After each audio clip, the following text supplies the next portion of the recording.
Welcome to Investment 360. In the hot seat this evening, Neville, Portfolio Manager at Coronation Fund Managers. My co-host Wayne McCurry from Momentum Asset Management is still here in studio with me. A moment ago, Wayne looking at your fact sheet, Neville, and saying that he's looking to pick up some tips for his maneuvers tomorrow. So let's look at the renowned Coronation Top 20 Fund. It's sitting at almost 8 billion rand. If you had invested 100,000 rand in January 2001, it would be close to 900,000 rand. Now, let's talk about your investment philosophy. I know we've discussed it before, but at any one time, you are only invested in top 20 large cap funds. That's the premise, isn't it? Yeah, that's right. It's really a very focused portfolio. It doesn't, it tends to deviate quite strongly at times from the benchmark, and that's the way that we deliver those returns. And the reason that we focus on the top 50 shares of the JSE is to keep it liquid, so that now that the fund's quite a big fund, we're still able to deliver the same kind of returns because we've only ever invested in the big liquid shares. So it's a strategy that works really well, based on our long-term investment philosophy, which is really trying to look further than 1 or 2 years, which despite what's happened over time, the market still seems to be unable to get away from. And Neville, when you look at your fund, do you ever take asset allocation decisions? I.e., do you specifically run up cash when you're scared of the market, or do you keep it pure equity? No, it's a pure equity fund. A lot of people use it as a building block or their equity block. So, the last thing you want is asset allocation happening at multiple layers and someone thinks you're fully invested and you aren't. So it's always been pretty much fully invested in equity. And the way markets move, generally, certainly in the time that I've managed the fund, there's always been opportunities, various sectors which have offered good value. And you've got a small amount overseas. I mean, what are you allowed to take over in your mandate? And would you see the 4% that you've got there now as being representative of what you would like in the fund globally over a longer time period? And that 4% internationally is just the classification. That's because British American Tobacco, which is listed on the JSE, is classified as an international instrument. It's an inward listed. So it actually is 100% domestic investments only fund. We've got other funds where we take asset allocation views, where we're currently sitting with a very full weighting towards international assets. But one of the beauties of investing on the JSE is the fact that you can get quite a bit of global exposure by buying domestic listed businesses. The SABs, the Richemonts, a Billiton, for example. You can, if you actually go through a lot of the names there, you'll see that a lot of them are actually global businesses. So it's pure domestic assets, but big focus at the moment has been on investing in businesses which have got growth outside of South Africa. Neville, let's pause on BHP Billiton for a moment, just having read through your September 2011 commentary. You used the resource weakness or the pressure that we saw in the resource space to up your exposure, particularly to BHP Billiton. The rationale behind that move? Look, at BHP, it's come down quite a lot. As I said, we try and focus on long-term fair values, and the share price has fallen, I think, close to about 30% from its peak. And we think that the business is discounting quite a severe downturn. We expect commodity prices to come down from where they are currently. We think they're still abnormally high, but even with our long-term normal assumptions for something like iron ore, which is trading well above our long-term normal price, even if that comes down to something more realistic, $80 to $90 a ton, we still see a lot of value in a company like BHP Billiton. It's a very strong cash generator.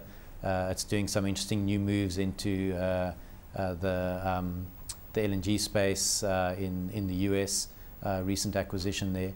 And it's still got quite good, strong volume growth coming out of its tier 1 assets. So it's a stock we haven't actually held in top 20 for quite some time because we felt it was too expensive. It attracted a premium to the likes of an Anglo's. Whereas now it's actually come down quite a bit. It's looking good value for long-term investors. Another stock that you single out in your commentary is Aspen, and you point out that it's a big contributor to your alpha this year. Yeah, well, it's added a bit in the recent time. It's one of those fantastic South Africa's got a number of fantastic entrepreneurs who've really over the years built up phenomenal companies, and Stephen Saad has done it a couple of times.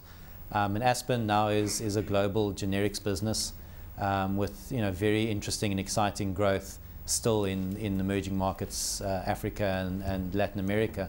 But really the recent coup has been the Sigma deal, the business that they bought in Australia, and they see that they can add a lot of potential to that business. And we think certainly if you compare Aspen to other global listed generics business, we think that it's cheap at these prices, and that there's still plenty of good earnings growth to come. Neville, when you look at your actual shares, I see the top 4 are close to 10%. Then there's quite a big gap to the next one that starts at 6%. Is that intentional, or is that just the net result of what's there? So do you intentionally give more focus to a couple of shares, or do you spread them, you spread the weightings more evenly?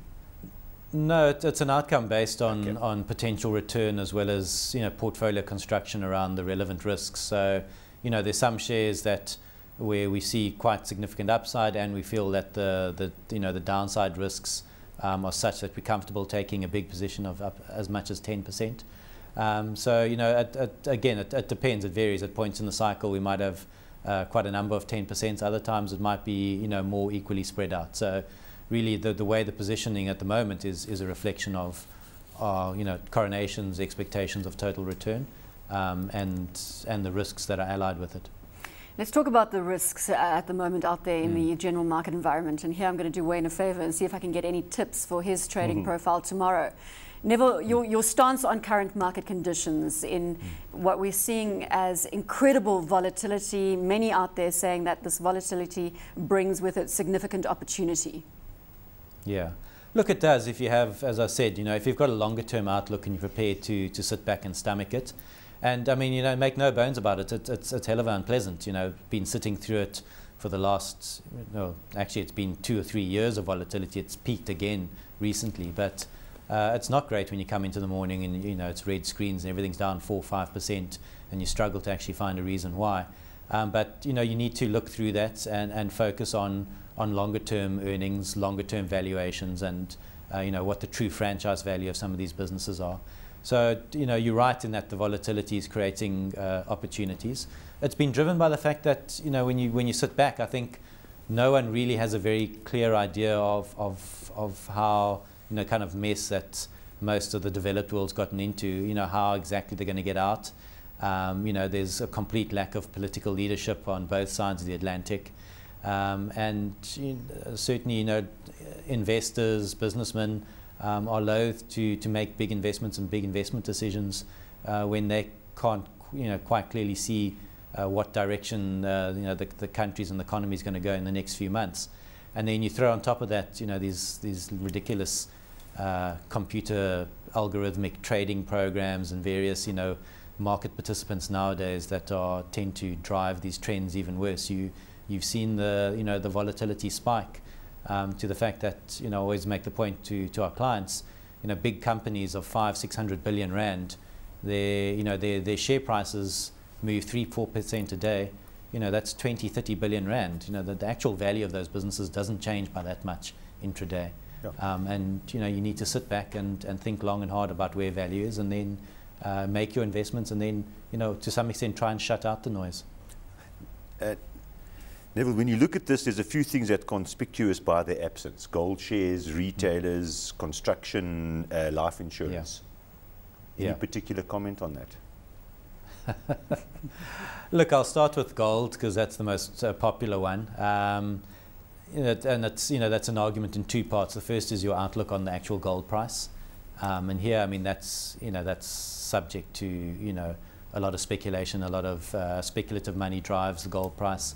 My view is that gold is a great hedge against, a great financial crisis before it happens.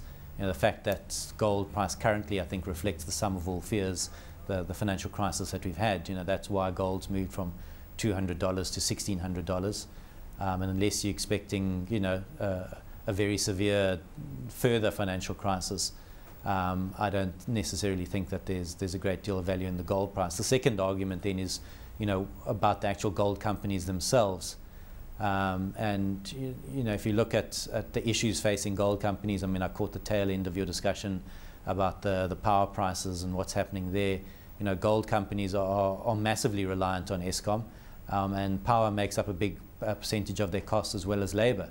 And we know what both of those have been doing. The costs have been escalating massively. They're having to mine deeper and deeper and have declining grades. So when you actually look at the metrics of those businesses, it's actually very poor. And we struggle at what we think a more normal gold price, which is a lot lower than the current gold price. We don't find a great deal of value in gold shares. We think the other resource companies offer better value. Neville, I just want to pick up on what Wayne said earlier. Before we get to the retailers, in the construction space, we had Hein Kruger from Kruger International yesterday saying PPC right now at 23 Rand is an absolute steal. You're still staying away from the construction space. Is that clear? Yeah, look, I mean, PPC, the issue in the cement space at the moment is, there's, if you've seen the numbers, there's been a little bit of a recovery recently, but there's still a huge amount of excess supply, and you've got a number of new entrants into the market still coming in. So we know Sapaku's coming. There's been talk of a couple of other potential entrants. So into an oversupplied market, you've got potentially more entrants coming in. And you know what happens when there's excess supply. Prices move down until that surplus clears. They're big fixed cost businesses. They need the volume, they need the throughput to maintain margins. So certainly it's not looking that interesting yet. Some of the construction companies themselves are starting to look a bit more interesting. But anyone in particular, Neville? Wayne really waiting for your hot tips here. He is jumping up and down in the studio hot seat. Yeah. Look, a company like Murray is interesting enough. We think, as we think it's turned the corner. We think it's put a lot of the issues that it's had behind it now. When you look at how much South African construction makes up of that business now, it's a lot smaller. So it is more reliant on on construction outside of SA, particularly in Australia and Africa.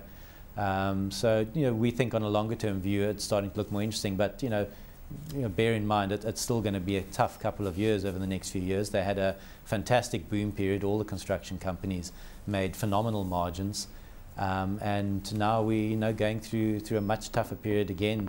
There's a lot more competition, and that competition's been driving tendered margins down. Neville, we've got about 30 seconds. All these big kind of apologies that I keep interrupting you, but I did interrupt your train of thought on the retailers. We've got 30 seconds to close out on your stance on retailers in the current South African landscape. Yeah.